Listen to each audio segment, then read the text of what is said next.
Alors, bonjour à tous et bienvenue à ce webinaire Cerberus au sujet de la solution OneLogin. Alors, pour rappel, on est parti sur une session de 45 minutes. Vos micros sont coupés. Si jamais vous avez des questions, vous pouvez les poser directement dans le chat. On a prévu un temps à la fin de la session pour y répondre. Donc, je m'appelle Eric Netchenaoui, je suis chargé d'affaires au sein de la société Cerberus et je suis aujourd'hui accompagné d'Aurélien Delagarde, qui est consultant technique également chez Cerberus. On va pouvoir passer à la présentation de ce qu'on va voir aujourd'hui. Donc, pour celles et ceux qui ne nous connaissent pas encore, on va faire une rapide présentation de la société Cerberus en faisant un petit point sur les solutions qu'on propose, sur qui on est, etc. Ensuite, on fera un petit point sur la découverte de l'offre OneLogin d'une façon un peu plus globale. Ensuite, Aurélien se chargera de nous faire une démonstration de la solution OneLogin Desktop. Et comme je vous l'ai dit au début, on aura une session de 10 minutes environ à la fin dédiée à vos questions. Alors, on va pouvoir passer à Cerberus. Donc, qui sommes-nous? Donc, nous sommes un distributeur à valeur ajoutée, donc spécialisé dans les solutions d'informatique et dans la cybersécurité et plus précisément dans la gestion des identités et des accès. Alors, on est implanté sur Grenoble depuis maintenant un peu plus d'une dizaine d'années. Une équipe à taille humaine, c'est-à-dire qu'on est une douzaine de collaborateurs, donc deux personnes au pôle commerce et puis le reste au pôle technique. Donc, on est une équipe composée d'ingénieurs et de consultants techniques certifiés. Enfin, on propose une gamme de solutions complètes à destination des grands comptes et depuis très récemment à destination également des PME. Alors, avant de passer à OneLogin, on va faire un point rapide sur les challenges actuels qu'on peut rencontrer en entreprise. Alors, c'est un phénomène qu'on observe depuis maintenant quelques années, mais qui s'est amplifié avec l'arrivée de la crise sanitaire, c'est que le périmètre des entreprises est de plus en plus flou. Alors, qu'est-ce que j'entends par là? C'est que des nouvelles façons de travailler, comme le Bring Your Own Device ou le télétravail, représentent des failles de sécurité. Parce qu'avant, là où l'Active Directory fonctionnait très bien, quand les employés travaillaient encore tous en présentiel et qu'on avait une vraie visibilité sur quel utilisateur se connecte sur quelle machine, etc., et qu'on pouvait mettre en place des politiques Active Directory, notamment au sujet des mots de passe. Tout ça, ça a changé et c'est en train de changer. C'est quelque chose qui va s'inscrire de manière un peu plus pérenne désormais à l'avenir. C'est que les employés travaillent maintenant de plus en plus à distance, avec parfois et bien souvent leurs propres outils. Et ça engendre un manque de visibilité des départements informatiques sur les machines qui sont utilisées, sur les utilisateurs qui se connectent. Et ça demande une attention toute particulière sur ces phénomènes-là. Ensuite, on a un nombre grandissant de sociétés également qui sont nées dans le cloud. Donc, par exemple, je pense typiquement aux startups qui émergent depuis quelques années, qui sont orientées uniquement sur le cloud et qui ne s'appuient donc plus du tout sur l'Active Directory pour leur politique de mot de passe. Et ça encore, ça représente une faille de sécurité. Donc, dans ce contexte, les mots de passe d'entreprise ne sont pas toujours suffisamment sécurisés au vu des risques actuels. Donc, on l'a vu l'année dernière encore avec l'explosion des cyberattaques en tout genre. Donc, on est sur une moyenne de 400, plus 400 à 500%, et ça touche toutes les typologies de comptes, donc les grands comptes, les ETI comme les PME. Et les entreprises sont pas toujours sécurisées, pas toujours préparées à ces challenges-là. Et on voit que dans 80% des cas, c'est une mauvaise politique de mot de passe, une politique de mot de passe qui n'est pas suffisamment complète, qui est à l'origine d'une attaque ciblée dans le système d'information. Voilà, donc je vais pouvoir passer maintenant à nos partenaires OneLogin. Alors OneLogin, qui sont-ils? Donc c'est une société avec plus de 2500 clients à travers le monde. Donc on compte notamment Airbnb ou Airbus en grande référence, qui propose une plateforme de gestion des identités et des accès. Donc cette plateforme, elle est modulable, c'est-à-dire que la particularité de OneLogin, c'est qu'ils vont vraiment essayer de se conformer aux besoins de leurs clients, et ce qui fait qu'on peut choisir différentes briques individuelles en fonction des besoins spécifiques. Donc il y a un catalogue d'applications qui sont intégrées de façon native à la solution OneLogin au portail d'accès. Donc on compte notamment des applications principales telles que Salesforce, Office 365 ou G Suite. Il faut savoir que ce catalogue d'applications-là, il est mis à jour régulièrement et tous les jours, il y a de nouvelles applications qui sortent. Et on a la possibilité, effectivement, aussi, grâce à des connecteurs, Donc ça, c'est aux besoins spécifiques des clients à chaque fois, de mettre en place des connecteurs avec des applications qui ne seraient pas encore intégrées nativement dans le catalogue d'applications. Donc il y a différents modules également. Donc OneLogin fait aussi office d'annuaire dans le cloud. Il propose une solution de single sign-on et également des solutions d'authentification adaptative et multifacteur. Donc on va pouvoir passer à la suite. Donc voilà, donc Aurélien maintenant va se charger de nous faire une petite démonstration et puis une petite présentation d'un outil particulier de OneLogin, donc OneLogin Desktop. Donc Aurélien, je te laisse la main. Parfait, merci beaucoup Eric. Donc pour reprendre un petit peu la présentation, donc, je suis effectivement Aurélien Delagarde, consultant pour Cerberus, et je suis également certifié par OneLogin pour la partie implémentation et également certifié technical, donc pour le côté technique de la solution. Donc afin de pouvoir vous faire un plan efficace de OneLogin, je vais d'abord vous présenter comment on a accès à OneLogin et comment ça se présente visuellement. Donc, comme l'a expliqué Eric, OneLogin est une solution basée dans le cloud, donc qui ne nécessite pas de composantes physiques, de serveurs ou de ce qu'on veut. C'est simplement accessible depuis une URL. Donc, côté utilisateur, on va arriver sur la partie présente à gauche, simplement avec des applications qui sont propres ou des applications de type personnel qui sont propres à l'utilisateur. Et c'est à peu près tout au minimum qu'on peut appliquer à l'utilisateur. Tout le reste de la configuration et tout le moteur de OneLogin passe par la plateforme d'administration. La plateforme d'administration est la suivante, différenciée en plusieurs onglets qui sont des catégories qui me permettent de faire plusieurs actions derrière. Donc on va retrouver tous nos users qui sont accessibles depuis l'interface. Je précise que là, nous sommes sur un tenant de démo fourni par Cerberus qui nous sert à faire de tests et des webinaires et plein d'autres choses. Donc, on a accès à nos utilisateurs et comme l'a expliqué Eric, OneLogin est capable de se brancher à déjà des annuaires existants. Donc, cette partie-là, elle est visible du côté Directory où on va pouvoir retrouver des briques telles que Azure AD, Active Directory, G Suite et d'autres sur lesquels on peut définir des règles pour synchroniser nos utilisateurs entre différents annuaires. Donc, les règles sont simplement basées sur les champs. Il y en a qui montent, il y en a qui descendent. Certains sont dans OneLogin, d'autres sont ailleurs. Et tout ça, c'est un moteur de synchronisation qui est proposé par OneLogin. Ce moteur-là permet d'ajouter autant d'users et d'attributs ou d'informations qu'on le souhaite sur un utilisateur. Donc ça, c'est pour expliquer globalement comment fonctionne OneLogin et comment on va l'utiliser. Derrière, on a également des mécanismes qui vont être liés à l'authentification, liés à la sécurité et liés aux applications. Donc, les applications sont ce qui va être accessible et ce qui est paramétré pour les utilisateurs. Donc, s'il y a des besoins en entreprise d'utiliser Office 365, on peut mettre une application en disponibilité pour les utilisateurs de manière très simple. Même chose au point de vue sécurité, on va avoir ce qu'on appelle des policies, donc des stratégies de sécurité qu'on va pouvoir mettre en place, qui vont être appliquées autant sur des utilisateurs que sur des devices si on le souhaite. Et derrière ces policies, on a pas mal de choses. Donc, dans le cas de la démonstration, je vais prendre un cas simple. On est dans une entreprise avec un nouvel arrivant sur lequel on a créé une adresse email, qui a déjà une adresse email, et on va le créer dans OneLogin. Donc là, je vais passer par l'interface web, donc en point de vue navigation, je vais les créer manuellement.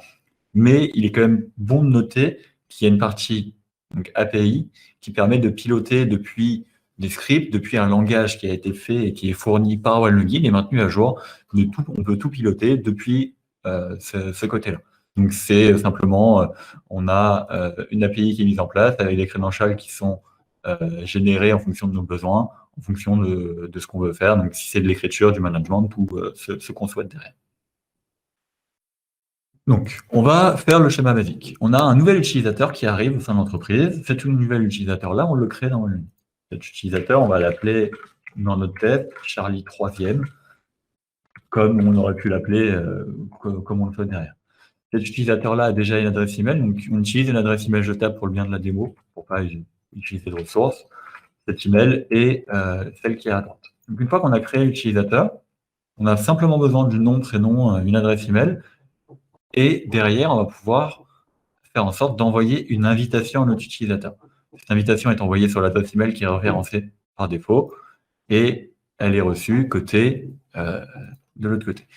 ça génère un lien avec un token qui permet de faire sa première connexion sur ce qu'on souhaite. Donc, en mettant en place une politique de mot de passe. Donc, on peut le voir ici que la politique de mot de passe est une politique déjà considérée forte, puisqu'elle est de 15 caractères, avec des caractères spéciaux, des lettres, des nombres, et en plus de ça, il faut des majuscules et des minuscules. Donc, on va mettre un mot de passe qui correspond à ça, simplement. Donc, on peut voir que ça fonctionne. On a notre compte. Ah, pardon, 15 caractères de long, trop court. Excusez-moi.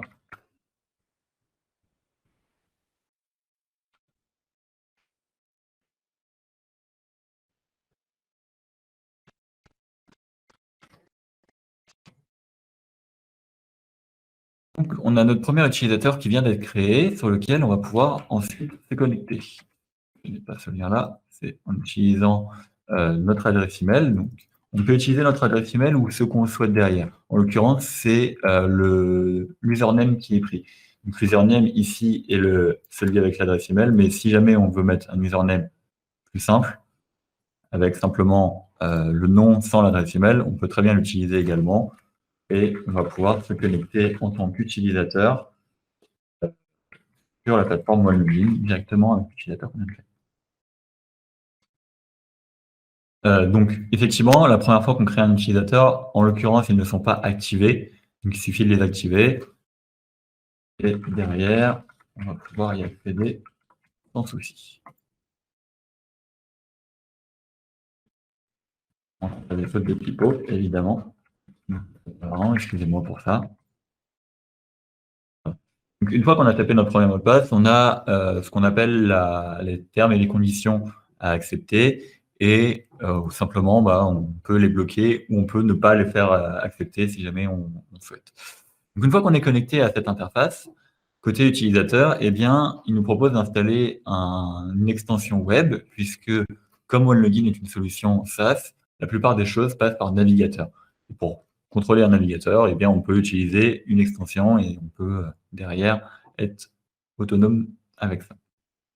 On peut browse pas mal d'applications qui sont les applications mises à disposition côté application du tenant, et on peut les ajouter au titre personnel ou au titre entreprise. Quand je dis personnel, c'est que on peut très bien imaginer une adresse email, par exemple un Gmail, qui est basé, que vous utilisez vous à votre type personnel, mais que vous avez besoin de consulter dans votre journée de travail. Eh bien, OneLogin pourra stocker ces identifiants et pourra faire du SSO dessus.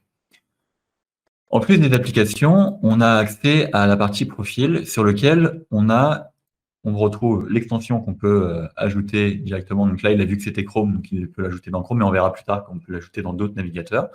Et également, ce qui nous intéresse, le OneLogin Desktop. Donc, OneLogin Desktop, qu'est-ce que c'est? OneLogin Desktop, ça permet de faire en sorte d'authentifier un utilisateur sur une machine Windows ou Mac, un utilisateur sur OneLogin directement. Donc, le gros avantage que ça a, c'est, comme l'a annoncé avant Eric, beaucoup d'entreprises de petite, moyenne ou de création ont un besoin d'ajouter des nouveaux utilisateurs sur des devices qui ne sont pas forcément trustés, qui n'ont pas forcément des politiques de sécurité très, très importantes et qui sont parfois même des ordinateurs, des personnels ou des utilisateurs. Ces ordinateurs-là, on ne peut pas se permettre de les appliquer dans un domaine, on ne peut pas se permettre d'appliquer tout ce qu'on veut dessus, puisque littéralement, par définition, c'est un ordinateur qui va plutôt être de type personnel. Donc, pour le bien de la démo, j'ai simplement fait une machine Windows 10 qui sort d'installation, littéralement. Elle est sortie de boîte avec, comme on peut le voir, toutes les applications qui sont installées par défaut. Il n'y a aucune politique, elle est liée à aucun domaine. Donc, on retrouve ici les deux installeurs possibles qui sont les mêmes qu'on retrouve côté utilisateur, donc qui sont ceux qu'on va pouvoir utiliser, et simplement, on va les utiliser tels quels. Donc, on télécharge sur notre côté utilisateur cet installeur, on le référencie. Donc, au niveau procédure d'installation, c'est assez simple. Il faut simplement référencer le subdomaine sur lequel on est. Subdomaine, ça correspond, donc, dans nos deux cas ici, à notre nom de comment on y accède. Donc nous, c'est DemoSerb, puisque c'est le tenant de démo de Cerberus. Mais ça pourrait très bien être, si votre entreprise s'appelle Au Bon Fromage, et ben ça sera Au Bon Fromage, par exemple. Donc, sur ce tenant, on va référencer, sur cette mire, pardon, on va référencer le côté OneLogin. Il va reconnaître que c'est un domaine qui existe, il va nous faire accepter les politiques, et il va installer son outil derrière. Donc là, ce qui est en train de se passer, c'est que OneLogin est en train d'installer un petit composant qui va vous permettre, dès la connexion, donc dès le démarrage de votre ordinateur, de vous connecter directement à OneLogin. Donc voilà, l'installation vient d'être faite. Il nous dit simplement, on peut sign out, utiliser nos credentials et accéder à nos applications. Donc on va essayer ça tout de suite. Donc on va sign out de notre compte. Donc on était sur un compte local juste avant, sur lequel il n'y en avait pas forcément des droits élevés. On va voir qu'il nous propose une mire de connexion avec OneLogin. On va revenir ici sur le nom, donc demo-onelogin-charlie. Demo OneLogin Charlie. Et derrière, on va venir taper le mot de passe qu'on a setup juste avant, aux côtés de OneLogin. Lors de la première connexion, comme c'est un nouvel utilisateur, il va y avoir tout le processus de création d'un compte lié à Windows, mais c'est la même chose côté Mac. Il va créer ce qu'on appelle le Home Directory. Il va créer un bureau avec une partie download, une partie document et tout ce qu'on souhaite derrière. Donc, pendant qu'il fait cette chose-là, je vais vous montrer la partie dans OneLogin qui permet de mettre en place des politiques de sécurité. Donc là, on a vu qu'il y avait un mot de passe fort qui était demandé à la création. Ce mot de passe fort, il n'est pas inné, il est là puisque on a défini une politique dessus. Donc, comment on a fait? Donc, la politique qui vient d'être appliquée donc, sur notre utilisateur Charlie, on va aller voir dans quel groupe il est. On va voir que notre Charlie est bien visible et que niveau authentification, il est dans le groupe Desktop User Hold. Donc, notre groupe Desktop User Hold, il est visible côté groupe, Desktop User Hold, et il est appliqué avec la politique de sécurité Desktop Policy Hold. Donc, on peut voir qu'il y a un utilisateur dedans et qui prend cette politique. Cette politique, elle se retrouve donc dans la partie sécurité au niveau Desktop Policy Hold. Cette politique, comme on l'a vu, elle a nécessité l'acceptation des termes et conditions. Derrière, il fallait un mot de passe de 15 caractères avec des digits et des lowercase, uppercase et tout ce qui s'ensuit.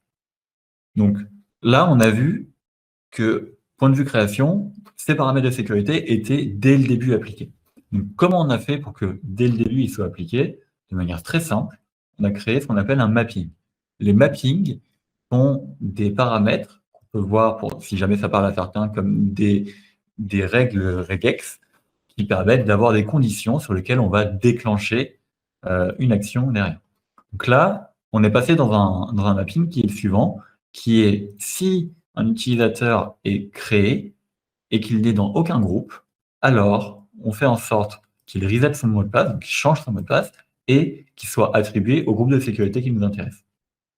Donc simplement, ce mapping-là, sans s'en rendre compte, on est passé dedans et on a appliqué la politique de sécurité. On peut très bien imaginer créer une nouvelle politique de sécurité sur laquelle on va venir appliquer des mots de passe plus forts, donc desktop iPassword par exemple, ou sur lequel on va venir appliquer du MFA par exemple, ou on peut également venir faire du social signing. Donc en fait, on peut définir toutes les méthodes d'authentification possibles et imaginables pour un utilisateur au sein de OneLogin qui va lui donner accès à ces applications par la suite. Donc on peut voir du LinkedIn, on peut voir du MFA, on peut voir beaucoup de choses. Hop, voilà. Donc, en parallèle, il devrait avoir fini de setup la session. Donc, on a vu la partie policy. Je vais continuer la mise en place du compte utilisateur pour montrer comment ça fonctionne ensuite et les fonctionnalités qui sont apportées. Donc, ce que vous voyez à l'écran, c'est le setup d'un utilisateur par défaut par Windows une fois qu'il est créé. Donc, ce setup-là, il met en place certaines choses. Vous pouvez automatiser ça mais ce n'était pas le but de la démonstration. On peut voir qu'on est sur une session entièrement neuve et entièrement nouvelle. OneLogin Desktop, il apporte la meilleure de connexion, le fait de pouvoir se connecter sur OneLogin avec ses identifiants depuis une session, on va dire, de desktop, mais il apporte également une troisième chose qui va bientôt apparaître, qui est en train de se lancer, qui est la connexion de OneLogin directement sur notre session, avec une interaction possible depuis notre desktop sur notre compte OneLogin. On peut voir ici qu'il nous propose donc, certaines actions, mais y compris le portail. Pour accéder au portail, il va se baser sur le navigateur sur lequel on est, de manière très simple, et il va normalement vérifier, donc il va voir qu'on est effectivement sur OneLogin Desktop, donc on est déjà authentifié sur OneLogin, et ce qui se passe derrière, c'est qu'on a un certificat qui est généré, qui nous permet de dire effectivement, je suis bien authentifié sur OneLogin et je vais utiliser ces identifiants pour me connecter dessus. Donc, je vais faire du SSO, de manière simple. Donc, la première fois, il vérifie qu'on a effectivement nos credentials, et à la suite de ça, il nous connecte directement à notre tenant de OneLogin et à notre portail OneLogin qui est directement accessible. Donc là, on a mis en place une solution qui nous permet de nous connecter sur OneLogin et derrière de faire du SSO sur tout ce qui sera configuré avec OneLogin. Donc, ce qui est plutôt intéressant pour les petites et les moyennes entreprises ou les grandes entreprises également, où il y a beaucoup d'applications qui vont nécessiter des credentials différents, qui vont nécessiter des droits différents. Une question qui va se poser par contre, c'est qu'en est-il au point de vue gestion de la session en tant que telle? Est-ce que c'est un utilisateur qui a des droits? Est-ce que c'est un utilisateur qui peut, par exemple, endommager le système? La réponse est assez simple, c'est que OneLogin vient également avec une solution qu'on appelle du Privilege Access Management, donc qui permet de faire de la gestion des privilèges de manière simple. Comment on peut imaginer ça? Excusez-moi. On va essayer d'installer un logiciel. Donc là, on va prendre le cas de Microsoft Edge, qui est un navigateur proposé par Microsoft, qu'on peut installer. C'est un logiciel qui est assez simple et rapide à télécharger, qui est plutôt bien pour la démonstration. Donc, on va lancer l'installation, ou du moins le téléchargement de ce Microsoft, et on va voir comment se comporte la session pour le côté management des privilèges. Donc, on va le télécharger, l'enregistrer pour avoir un MSI derrière pour pouvoir le voir, et on va fermer cette lumière de connexion. Hop. Alors, en parallèle, pendant que l'ordinateur reprend, que c'est une VM et il peut y avoir quelques ralentissements, on va également voir côté activité. Donc là, on a un utilisateur, côté OneLogin, côté administration, qui s'est connecté sur une machine en utilisant ses identifiants OneLogin. Donc, évidemment, côté OneLogin, on peut voir ça. On peut voir quelles machines se sont connectées. Donc là, on peut voir que Charlie 3e, il s'est connecté sur une machine qui a été trust. Donc cette machine-là, elle a une adresse MAC qui correspond à son adresse unique et diverses informations derrière. Je ne vais pas rentrer dans les détails sur l'information, c'est amené à être à jour, à être maintenu à jour et à être ajouté par OneLogin de ce côté-là. Mais ce qui est important de noter ici, c'est la partie logging et la partie également IA. Comme OneLogin est une solution qui est basée dans le cloud, il y a certaines briques qui sont invisibles à l'œil des utilisateurs et même à l'œil des administrateurs, qui sont appliquées derrière. Donc, par ces briques, j'entends entre autres c'est une intelligence artificielle qui est basée sur la partie IA en fonction de votre machine. Est-ce qu'elle vient d'un réseau qui est trust? Est-ce que l'utilisateur il est tout nouveau, il a des droits élevés? Est-ce que beaucoup de choses qui sont posées derrière et qui vont permettre de définir s'il y a un niveau de risque ou non d'une machine derrière. Donc là, on peut voir qu'une machine s'est connectée depuis une IP et que tout s'est bien passé. On peut également revoir sur l'utilisateur en tant que tel quel device il a. Donc, si jamais on veut faire de la gestion sur un utilisateur, on peut également le faire directement depuis. Donc, on va revenir côté démo, et maintenant qu'on a bien notre exec qui est là et que tout est ouvert correctement, on va pouvoir essayer de faire une installation avec. Donc là, on est dans le cas où un utilisateur qui vient d'être créé accède à sa machine depuis sa session OneLogin et veut installer quelque chose. On peut voir qu'on lui demande des droits d'administrateur. Ces droits d'administrateur, ils peuvent être référencés de deux manières. Donc, sur le tenant OneLogin, j'ai plutôt un compte d'administration qui est considéré comme administrateur et qui peut faire des installations derrière. Donc, ils vont vérifier auprès de OneLogin les credentials, les utiliser, et ensuite, on peut faire notre installation normale. Voilà. Donc, on peut faire de l'élévation de privilèges et utiliser des comptes administrateurs de OneLogin pour faire de l'installation sur un poste. Et on peut également affiner les droits si jamais on veut faire en sorte qu'un utilisateur soit autonome. On peut très bien faire en sorte qu'un utilisateur puisse installer ses propres applications et gérer ses propres politiques. Donc, voilà pour la partie installation d'un desktop. On a vu que c'était très rapide. On n'est pas dans un domaine et pourtant la machine est gérée en partie par OneLogin de manière cloud et on peut appliquer des politiques dessus. Donc, j'ai montré les politiques de sécurité liées aux utilisateurs, mais il est bon de noter pas mal de choses sur OneLogin, entre autres que les politiques de sécurité, là, on les a fait appliquer sur les utilisateurs, mais on peut très bien les mettre sur des applications. On peut faire en sorte que le MFA soit forcé dessus, qu'il n'y ait qu'une certaine range d'IP qui soit appliquée. Donc, c'est assez permissible de ce côté-là. Alors, on a également parlé un tout petit peu plus tôt de la partie application et mise à jour de OneLogin en temps réel des applications. Ils en ajoutent quasiment tous les jours. Ils ont un portefeuille très important.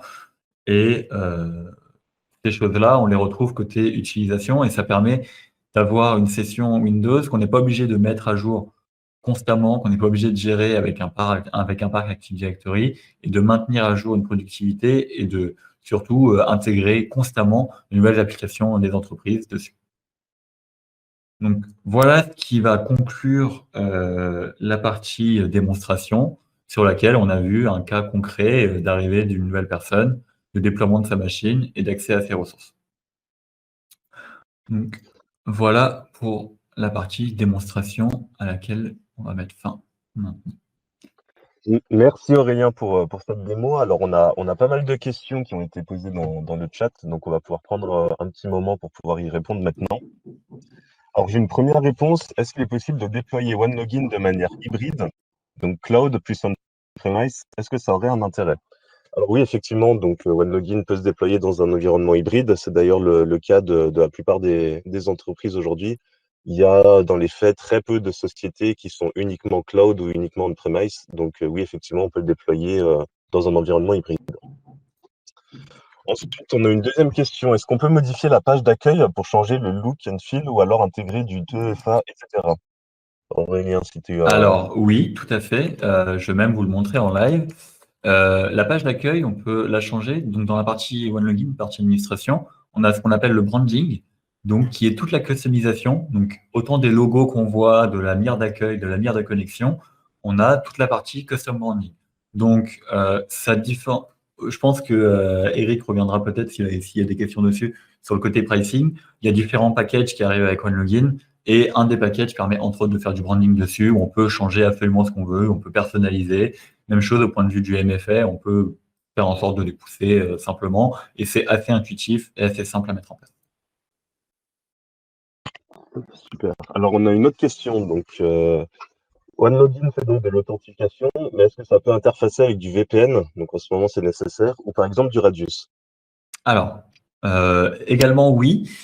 Je peux vous montrer encore une fois. Dans la partie sécurité et aussi dans la partie authentification, on a différents protocoles et différents types d'authentification possibles. Donc, quand je dis authentification possible, c'est que OneLogin est capable de faire office d'IDP, donc de Identity Provider, donc de principal, donc de personne qui va vérifier l'identité au sein d'un service, mais peut également se baser sur certains existants. Donc, si jamais au sein de votre entreprise, vous avez déjà une brique qui fait de l'authentification ou de la fédération, vous pouvez utiliser cette brique-là. On peut également voir qu'ils ont une partie Radius dédiée sur lequel on peut ajouter une configuration Radius en quelques clics de manière simple. Même chose pour la partie VPN. S'il y a des VPN, on peut également mettre en place un VPN ou utiliser un VPN. Donc voilà pour la question. On a encore une autre question. Donc, comment est-ce qu'on peut gérer la priorité d'application des policies si plusieurs policies s'appliquent au même mapping, mais avec des paramètres conflictuels? Alors, il y a deux parties à différencier sur cette question. Il y a la partie policy et différentes policies. Donc, on peut créer autant de security policy qu'on le veut, les appliquer à peu près ce qu'on veut. Donc, autant au point de vue groupe qu'au point de vue rôle. Donc, au niveau groupe, on va les retrouver plutôt dans la partie groupe sur lequel on va appliquer une security et on peut mettre qui on veut dedans. Et après, si on veut en appliquer plusieurs sur plusieurs utilisateurs, il suffit de mettre un utilisateur dans plusieurs groupes. Pour la partie mapping, pour les choses conflictuelles, donc on a un système d'ordre qui est donc celui que je présente à l'écran actuellement. Et simplement, on a un ordre 1, 2, 3, 4. On peut en ajouter derrière si on veut, qu'on va juste appeler test. Et derrière, ils vont s'interfacer et être lus dans l'ordre. Donc, si jamais on a quelque chose à tester dessus, donc si jamais on fait de la vérification sur, par exemple, un email ou un attribut, on veut vérifier qu'il finisse par cerberus.com et que derrière, on fait un groupe de sécurité élevé, et bien là, on va voir que, par exemple, l'utilisateur, donc moi-même, avec un accent, c'est mieux, l'utilisateur Aurélien Delagarde, qui a une adresse email Cerberus, il ne sera pas mappé puisqu'il n'est pas égal. Du coup, je me suis trompé, excusez-moi. Et il sera appliqué puisqu'il le contient. Donc, on peut faire en sorte de différencier et d'affiner tous les mappings possibles derrière. Donc, voilà pour la réponse. Super. On a une autre question d'un participant. Donc, dans mon entreprise, j'ai pas mal de ressources gérées via G Suite. Si je comprends bien, on va fusionner les comptes des deux côtés, mais sur la gestion de l'identité, donc les changements de mot de passe, etc., qui va devenir source d'autorité sur mes users? OK. Donc, pour imager, effectivement, on a un connecteur possible avec G Suite sur lequel on va pouvoir faire de la synchronisation. Sur cette synchronisation-là, on va pouvoir trigger certains événements. Donc, quand je dis trigger certains événements, c'est dire, effectivement, on va utiliser Google et G Suite pour faire en sorte de pousser les politiques de mot de passe. On va utiliser celle de G Suite pour les mots de passe. On peut très bien le faire, mais on peut également faire l'inverse. On peut dire, les utilisateurs utilisent la politique de sécurité de OneLogin et c'est appliqué sur les comptes Google. Donc, derrière, comment ça se présente? C'est sur un utilisateur. Donc, je vais reprendre Charlie, qui est celui de notre exemple. On va pouvoir choisir sur quoi il s'authentifie et sur quoi il se base. Donc, par l'authentification, j'entends OneLogin, utiliser mes credentials OneLogin pour pouvoir me connecter sur G Suite, c'est possible. Mais on peut également utiliser les credentials G Suite pour les pousser pour se connecter sur OneLogin. Donc, on a juste à choisir ici le connecteur sur lequel on veut se connecter. Et derrière, OneLogin fera le nécessaire pour faire la fédération, pour envoyer les bonnes requêtes au bon endroit. Même chose pour les resets de mot de passe. S'il y a une demande de reset de mot de passe qui est faite et que l'authentification est sur un directory précis, eh bien, elle sera poussée sur le directory en conséquence derrière. Super. On a une autre question. Est-ce qu'il y a un moyen de distribuer les agents en masse sans avoir à l'installer à la main sur chaque PC? Alors, tout à fait, on a moyen de le faire, mais ça sera plus en fonction de sur quoi vous voulez les diffuser. Donc, OneLogin met à disposition des MSI qui sont pour Windows ou des OPT pour Mac. On peut créer des politiques derrière d'installation automatique, de déploiement. C'est entièrement faisable, mais par contre, il faudra bien avoir en tête que si vous faites ça, il vous faut un outil qui permet de centraliser ce déploiement. OneLogin ne permet pas de centraliser et de dire sur tel IP, envoie-moi tel composant et installe-moi tel composant. Ce n'est pas possible. Par contre, on peut très bien l'orchestrer au-dessus avec divers process qui vont être propres à chaque entreprise. Ok, super. Une autre question, est-ce qu'on peut rajouter des machines avant qu'elles soient liées par un compte pour commencer à créer des règles d'administration, un peu comme une machine qu'on créerait dans un AD avant de la joindre? Alors, rajouter des machines avant qu'elles soient vues par l'outil, enfin par l'agent OneLogin Desktop, la réponse est non. Par contre, est-ce qu'on peut prévoir à l'avance les politiques de sécurité et ce qu'on veut en faire? Oui, par le mapping.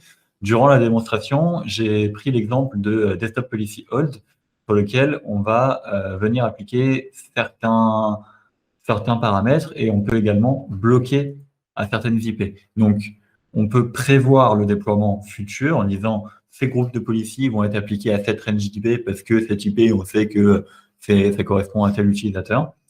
Et derrière, on peut l'orchestrer comme ça. Donc, est-ce qu'on peut prévoir à l'avance ces politiques de sécurité? Oui. Est-ce que c'est lié au device et on peut définir à l'avance les devices qu'on va utiliser? Non. D'accord. Encore une autre question. Est-ce que OneLogin gère le MFA ou les authentifications publiques ou YubiKey? Alors, la réponse est oui. Il gère beaucoup de choses, en l'occurrence, et on peut mettre pas mal d'authentification en arrière. Donc, point de vue sécurité, au niveau des policiers, on a vu rapidement qu'il y a une partie password, mais il y a aussi une partie MFA. Donc, la partie MFA va vous permettre de choisir ce que vous voulez mettre derrière. Soit ça va être des devices qui sont apportés par OneLogin. Donc, OneLogin met en place un authenticator qui s'appelle OneLogin Authenticator, qui est une application qui est disponible sur Android et iOS.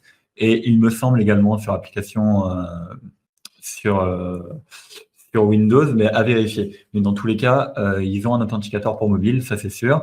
Et derrière, on peut également venir brancher n'importe quel authenticateur qu'on le souhaite. Donc, même chose, ça va être par le principe de certificat, dans une validité, une durée dans le temps. On va devoir setup dans la partie qui est visible là à l'écran.